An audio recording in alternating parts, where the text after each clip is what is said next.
Spring in Naniwa. There is still a slight chill in the air, and the wind moves softly through the reeds. In the distance, you can hear the murmur of a marketplace. This month no play is Ashikari. First, let me briefly outline the story. This is a tale of a husband and wife who were separated by poverty and who meet again years later on the shore of Naniwa. The husband has fallen into a life of cutting and selling reeds. The wife, meanwhile, has gone to the capital and now works as a wet nurse. When they finally encounter each other, the husband does not immediately reveal himself. Instead, he hides. And through a brief exchange of waka poetry, they confirm who they are to each other and eventually live together again. What struck me most in performance was the figure of the husband. He was clearly falling in status, yet he does not appear broken. He stands in the marketplace, cuts reeds, and speaks with others.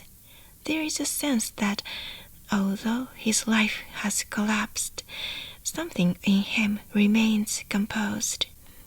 In the marketplace scene, he does more than simply sell reeds. He explains different names for them, quotes old poems, and speaks about the history of the place. Even in his current state, his language still carries traces of the capital. That contrast between his condition and his speech creates a quiet tension in the play.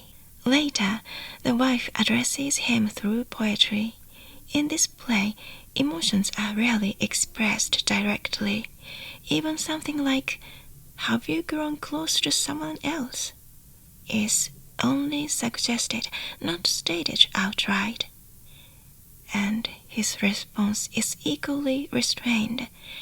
He answers in a way that reflects his situation rather than making a clear declaration.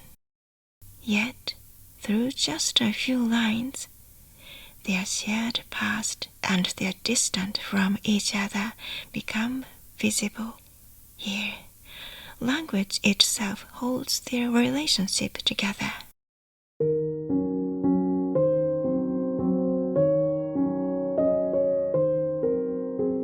In the latter half, the man changes his appearance and performs a dance. But this is not an overt expression of joy. Unlike some other no dances, the feeling does not emerge outward. Instead, it remains contained, gradually seeping through his movement. That restrained quality was particularly striking. There is a well-known line in the text. 浪速の足を刈り持ちて、夜は月をも運ぶなりや。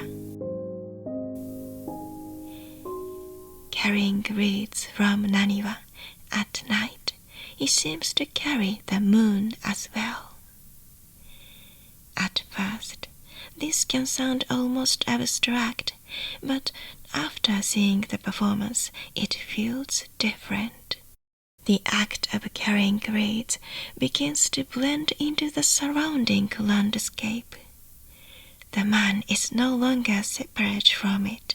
He is placed within it.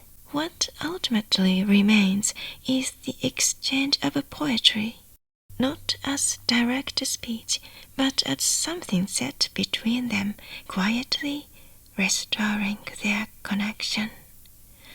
The relationship simply returns without being fully explained. Ashikari is a story of reunion, but it does not feel like a return to the past. It feels more like something that had never completely ended.